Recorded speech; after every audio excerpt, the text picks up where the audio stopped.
후보의 송강은 운성현 사람으로 자는 공명이고 압사를 지냈는데 얼굴이 검고 키가 작아 별명이 흑송강이었으며 집안에서 셋째로 효자인데다 가난한 사람을 잘 돕고 이롭다하여 효일흑 삼당이라고도 불렸다.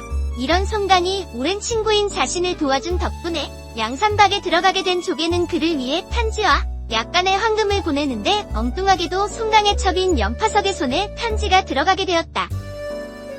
송강은 붓이 날카롭고 의로운 자로 없는 자를 구제하는데 앞장서기를 좋아하였고 문무양면에 뛰어나며 책임감이 강한 데다 사람들의 난제를 잘 해결해주고 어려운 일을 돕기에 앞장서니 무슨 문제이든 그만 있으면 해결될 정도였다. 송강은 남을 도울 때 돈을 아끼지 않고 있는 힘을 다했다. 그래서 급시우라는 별명이 하나 더 붙었다. 그를 마치 하늘에서 내리는 소낙비가 만물을 부해주는 것에 비유하여 부른 것이었다. 송강은 평생 강호의 호걸들과 사귀었고 때문에 창공을 좋아했으며 마구 먹고 마시는 습관을 길러 호걸 기질을 과시했다. 이렇게 평소 무예를 좋아해 강호의 여러 영웅들과도 꽤 가깝게 지내 그의 도움을 필요로 하는 자라면 어쨌든 간에 성심껏 도와주고 하여 송강의 명성은 점점 퍼져나가 산동, 하국 일대에 모르는 사람이 없을 정도였다. 이런 송강이 운성현의 몰락한 염씨 일가를 도운 바 있어 그 집 마님이 그의 딸 연파석을 소실로 선물을 주었더랬다. 이 연파석은 용모가 몹시 아름답고 노래도 잘하는 처녀로 어미 연파가 송강이 아직 장가들지 않은 것으로 알고 중매를 선답시고 자기 딸을 주었던 것이 그만 송강의 소실이 된 것이었다. 그런데 이 연파석은 끼가 다분한 18, 9세된 꽃다운 처녀였고 송강은 여색이 아닌 창공을 사랑하는 사나이였다.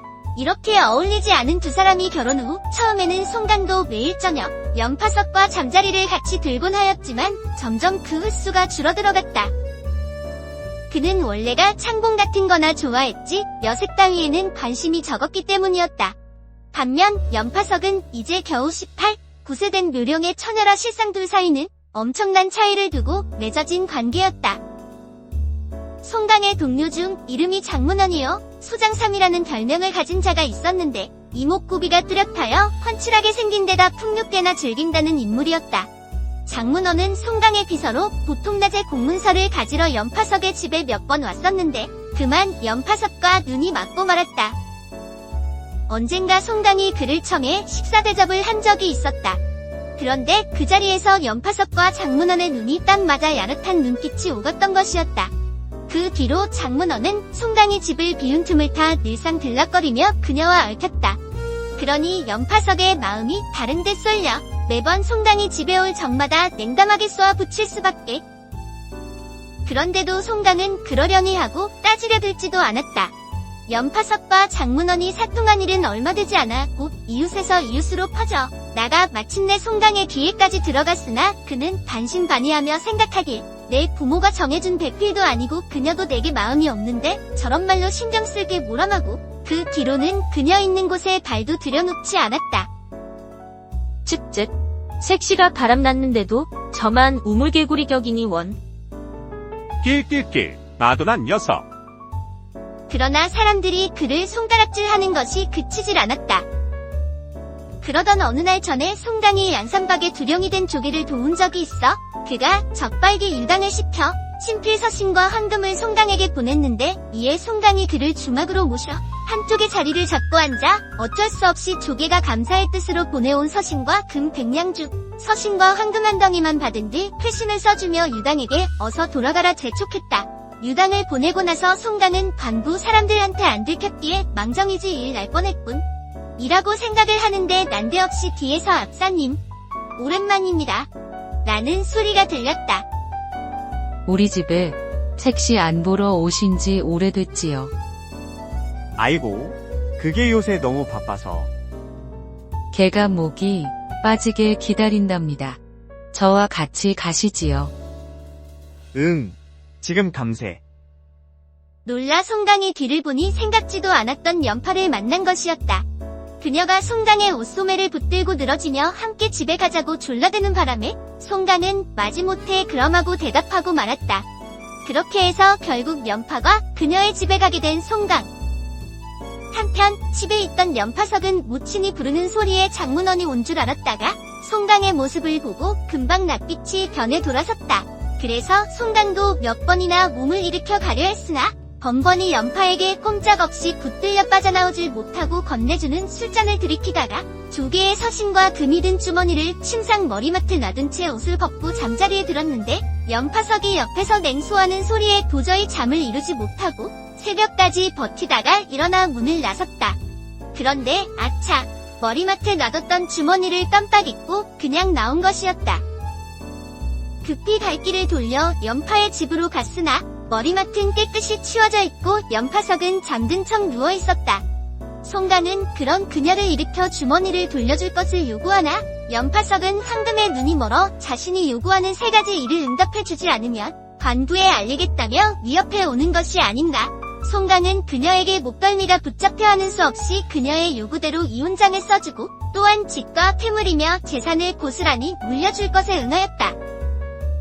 그런데 연파석은 만족하지 못하고 그에 더하여 조개에게서 받은 황금 100냥마저 몽땅 달라고 하였다. 송강이 그 돈은 받지 않았다며 그 한 덩이가 다라고 누차 해명을 해도 연파석은 막무가내로 지금 주지 않으면 당장 관부에 알려버리겠다고 협박을 하니 송강은 더 이상 화를 억누르지 못하고 버럭 소리를 내질러 주머니를 돌려달라고 했다. 그럼에도 연파석이 계속 버티자 뺏어내려 덤비니 으악. 송강이 사람 죽이네. 연파석 살려. 라고 소리를 치는 것이 아닌가. 그 소리에 송강은 오히려 정신이 번뜩 나 이렇게 당할 수는 없다고 생각하고 정말로 칼을 빼내어 그녀를 죽여버렸다. 큰일을 저질렀다는 걸 깨달은 송강은 연파에 집에서 빠져나와 부친이 있는 곳으로 급히 몸을 피했다.